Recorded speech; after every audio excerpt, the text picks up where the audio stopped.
well. Great. Okay.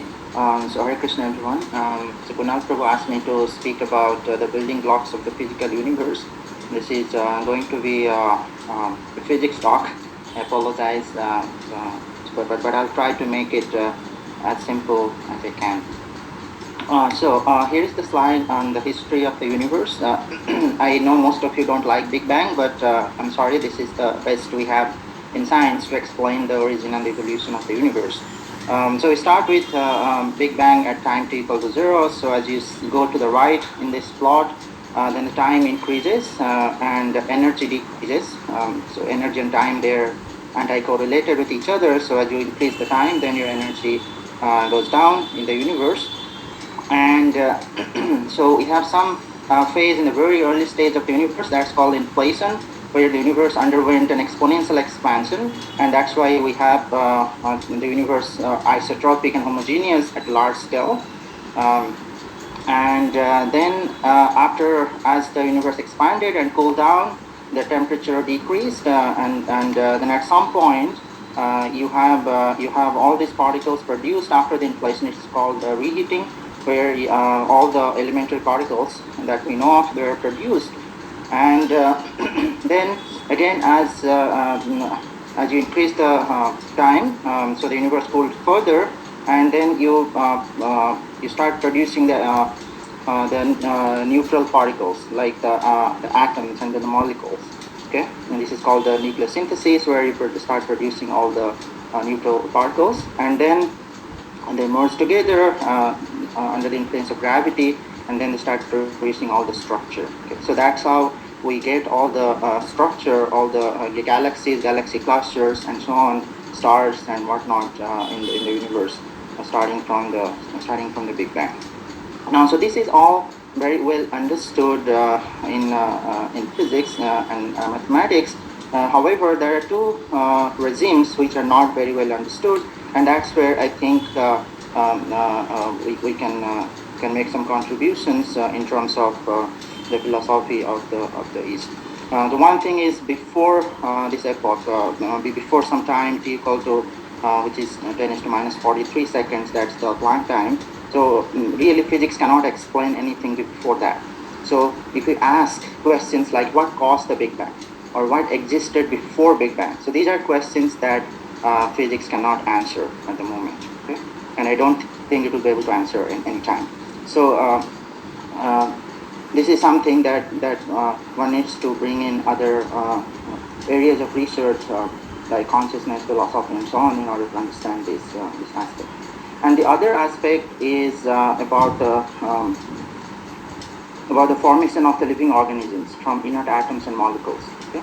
So again, this is something that we do not have an answer in science now.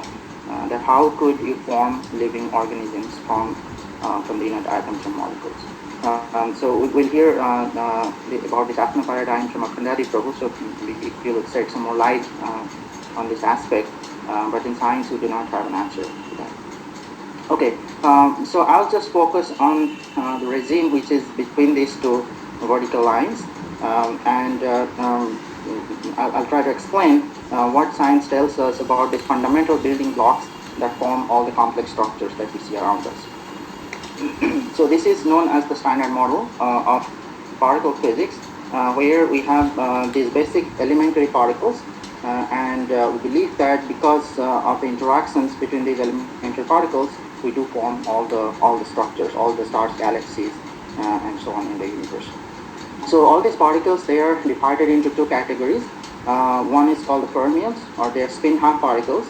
So they are the particles responsible for formation of matter. Okay? And these are again divided into two categories called quarks on the top here, and then leptons on the bottom here. Just depending on whether they carry a particular charge called a strong charge or not. And then we have in the inner part of the circle the particles called the bosons. So these are spin 1 particles, and these are the force carriers. So these are the particles that are responsible for the interaction between these different fermions. Okay? Then in the innermost part of this circle, we have a particle called the Higgs boson. This is a spin 0 particle, or a scalar particle. And this Higgs boson is responsible for giving mass to all these other particles. So when all these particles are produced in the early universe, they're all massless. And then at some stage called the electroweak symmetry breaking, when the Higgs particle it gets what is called the vacuum expectation value, then it gives mass to all these other particles, okay, except the photon and the gluon. so that's how we get mass, and then once the particles get mass, then they can cluster and then they can form the structure. So that's the current understanding. However, this is not a complete picture. So actually what I described just now, that only explains 5% of the universe. So on the right here, you see this pie chart where we have this energy budget of the universe as we understand it today, and only 5% of this is ordinary matter, and that's what I explained to you on this left side diagram. So the rest 95% of the universe is currently unknown. And this seems a bit embarrassing, but that's the truth. That we do not really know 95% energy content of the universe. And out of that 95%, 25% is made up of some unknown matter, and that we just call dark matter, simply because it does not interact with the photons, so that's why we call it dark. And then the rest 70% of the energy content, that's in some mysterious form of energy, which is called the dark energy. And this is what is, it's something like an anti-gravity effect. It repels all the galaxy structures, all the large-scale structures away from each other. So it causes accelerated expansion of the universe. Okay. Now, out of this, so the bottom line is that we will understand about 5% of the visible universe. Again, I'm talking only about the visible part of the universe, because beyond that, we have no access physically. So we don't know what exists beyond the visible, the Hubble horizon. So out of this 5%, again, only 7% of that 5% is made up of stars in the galaxy. So I'm just giving these numbers just to show that how insignificant we are in the universe, and also like how little we really know about the universe. So only 7% is made up of stars, and the rest 93% is just basically gas in some form of molecular cloud, just floating around either in galaxies or in intergalactic space. So and so the stars in galaxies is not really a small number. There are about 100 billion galaxies in the visible universe, according to the Hubble Space Telescope Deep Sky Survey. And then each galaxy has, again, about 100 to 400 billion stars. And our sun is just one ordinary star in one of these galaxies called the Milky Way galaxy. So we are really insignificant part compared to the rest of the universe. Okay. So that's just the impression I want to give from this slide. But it's really remarkable that we can understand at least some of the working principles of the universe, and we can understand it in a mathematical language, can precisely explain at least whatever we know at the moment. So that's really remarkable. Okay. So the next question is, can we have like a master equation that can govern, that can tell us how the universe really governs? People have been working towards it since the time of Einstein, actually.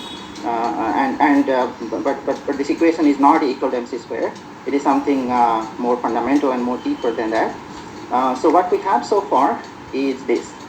So again, I don't want to go into all the details of this mathematics, so this will be well beyond the scope of this talk. But it actually is all fundamental interactions between the particles. We can explain through this very simple equation. So this is called, on the left hand side, this is called the Lagrangian, and on the right hand side we have all these different terms. The first term describes the forces or these vector particles that I mentioned earlier. So it describes all those the kinetic energy of these vector particles. And then the second term here, it describes how these forces act on matter. Okay. And then the third term here, it's like an Ikawa term, which explains how the particles get mass by this mechanism of spontaneous symmetry breaking. And then the last term explains how the Higgs particle behaves itself, and then how the self interaction of the Higgs is the potential of this Higgs. So this is a particular formulation of the standard model, which is known as the which is the standard theory that we know of, and this is just based on the quantum field theory. So all these terms that are here on the slide, they are basically just fields, and fields are nothing but just when you promote these particles to to this field, and you can describe the interactions between these different fields through this quantum field theory, which is a precise mathematical framework. Bhupal, just would like to give a 2-minute warning. Sure, yeah, I'm almost done. So this looks remarkably simple, but when you expand it, then actually it looks horrible. And here's the expansion of all these different terms. The particle physicists like me, we spend a significant amount of our time trying to understand all these different terms and also trying to go beyond this, because the standard model is not a complete theory of nature. Okay, so let me talk a little bit about this this move towards the theory of everything. So what we have so far, well, we started off with the classical mechanics in the usual Newtonian mechanics, but when you describe particles which are very small, like microscopic world, then we know that the classical mechanics breaks down at some stage, then we have to go to the quantum mechanics. And also when you try to describe particles that are moving very fast, moving at speed close to the speed of light, then the Newtonian mechanics does not work anymore. You have to go to special relativity. So when you combine both quantum mechanics and special relativity into a single theory, that becomes a quantum field theory. Okay? And the standard model is just an example of this quantum field theory. Now, again, this only describes the interactions, only about the electromagnetic interactions, the strong interactions inside the nucleus, and the weak interactions. It does not describe gravity. Okay? So when you bring in gravity, then the standard the standard quantum field theory, that does not really work. So you have to work in a quantum field theory in a curved space-time, and that leads to a theory of quantum gravity. But there's a question mark here, because we do not have a consistent theory of quantum gravity yet. And this is one of the things that Einstein was working for the last 20 years of his life, trying to unify electromagnetism with gravity. He could not succeed, and until now we do not have a consistent theory of quantum gravity. So one contender with probably the best contender of quantum gravity is the string theory. And the basic idea of string theory is that all these different particles that we see, they are just basically one element, and they're just tiny vibrations of some string. Okay? So you can have all different kinds of these vibrations. You can have these different fundamental modes and the excited states of the string. You can have open string, you can have closed strings, you can have all different spectrum of these vibrations. So all these different particles, so they are just different excitations of this one tiny string. Okay, so that's the basic idea of the string theory. I mean, it looks very compelling, but the problem is that there is no experimental evidence of this idea here. So we cannot really tell whether this is the theory of all the interactions. And then there are also some foundational issues that one needs to understand, especially if you're trying to combine quantum mechanics and gravity. So that theory has to explain some of these very, very foundational basic issues that we find in both quantum mechanics and gravity. So on the quantum mechanics side, again, I don't have much time to go into all the details, but these are some of the things that we really do not have a fundamental understanding of why these principles are there. For example, the uncertainty principle, which tells us that we cannot measure, for example, the position and momentum of a particle at the same time with infinite accuracy. Okay, so this is one thing that we know it works. Like experimentally, people have verified this, but at least nobody has found any violation of this principle. But we do not have a fundamental understanding of why this principle is there. And similarly, the superposition principle and this collapse of wave function. And there's a lot of philosophical discussion about this. For example, this Schrodinger cat picture. I can explain it later if you want. But yeah. So some of these paradoxes arise because we really do not have a very clear understanding of this superposition principle and collapse of the wave function. And same way, quantum entanglement or action at a distance, what Einstein used to call spooky action at a distance. So how can a measurement at one place affect the outcome at another place, which could be very well separated in space-time. So these are some of the things that that really need some more thought. And similarly, on the gravity side, we have this issue of singularities. in fact, Big Bang is a singularity, and that's the reason why we cannot understand exactly the point of Big Bang by using mathematics, because all the mathematical principles break down there. And the other issue, another example of singularity is this black hole, and that brings in a whole bunch of other issues, like for example, the evaporation of the black hole, and what happens to the information that is stored inside the black hole. This is known as the information loss paradox. That can you really retrieve the information that goes into the black hole? And then a related question is the entropy of the black hole, and also in general the entropy and the arrow of time. That's one of the again biggest questions that we really do not have a microscopic understanding of at the moment. So yeah, I'll just like to close here by saying that maybe consciousness has some role to play in solving some of these issues, and in fact there have been seminal works starting by experts like Eugene Wigner, Freeman Dyson.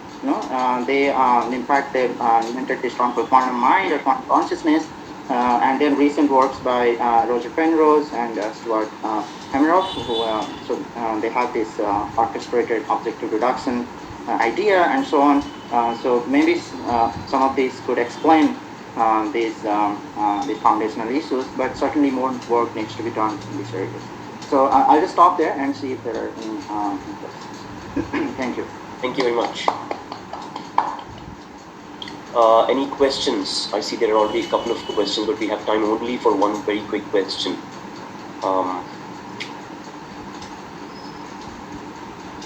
I'd like to ask them together, perhaps. Question one is from Dr. Shemrolu. He's asking, what do you think about fundamental building blocks of the physical universe or the external world?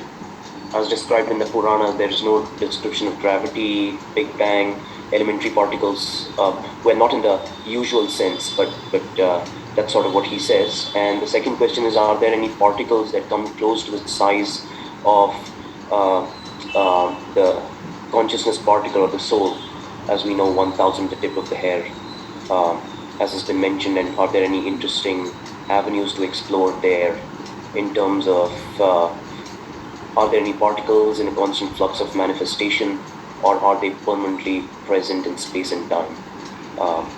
Is what the second question. Professor. Yeah, these are all excellent questions. I think there may be two different questions here. So the first, to answer the first one about the building blocks as described in the Puranas. So I think we talk about these Panchamahabhuta and then these three more subtle elements. The Panchamahabhuta is basically what is used to describe the physical universe. So I don't have a one-to-one correspondence with the modern explanation of this. But this is something that I guess it needs more thought and needs more work. I don't know. I mean, people have talked about the Paramanu, for example, and that's we just translate that in English to atom.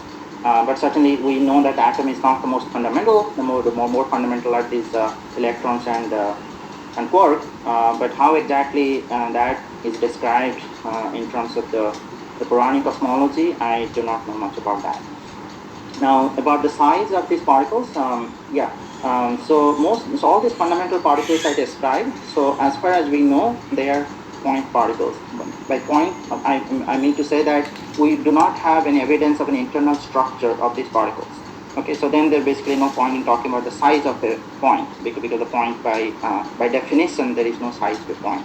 But having said that, we cannot really discard that they do not have an internal structure just because we may not have the ability yet to resolve the internal structure of these particles. So far, only experimentally we have gone down to the size of about 10⁻⁻18 meters.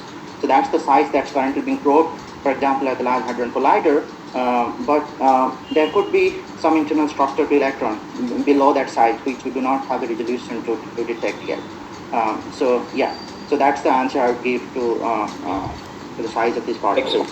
Thank you very much. And while Akhandati sort of moves over to his slides and you could stop share screen, I'd like to ask one quick question, that in physics, currently the theory that we are working with, at least in terms of the equations, are all relative, I mean, we assume that photons um, um, directly follow the curved space-time. I mean, they are not, they are sort of a standard of reference in some ways.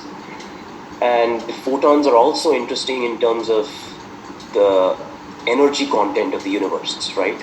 Because ultimately, everything will become photons, I guess, in some sense, in terms of the content of the universe once it expands, as far as Roger Penrose has to present it.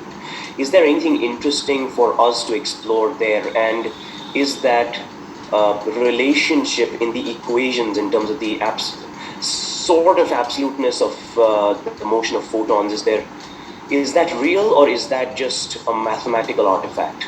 Yeah, so that's a very interesting point. So yeah, the photon, as we know, that is very important because everything we measure in terms of the speed of the photon, and we know from special relativity that the speed of the photon is finite.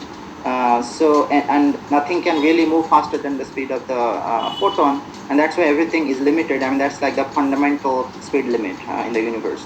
But if you're talking about metaphysical aspects, for example, we know that the mind, the speed of the mind can be much larger than the speed of the photon.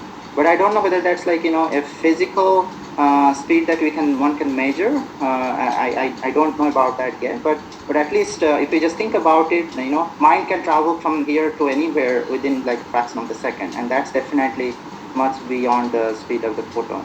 So if we want to bring in the mind and the consciousness, then I don't know whether the photon plays really, again, still the most important role in explaining things. So yeah, this is something that I would like the expert's opinion, because I'm not an expert in these aspects. Okay. Sure. Okay, thank you. Yeah, one really needs to go into a non-physical regime at that point. Exactly. Yeah. All right, Akandi Prabhu, thank you. We are all looking forward to the Atma paradigm. What theory is emerging from there?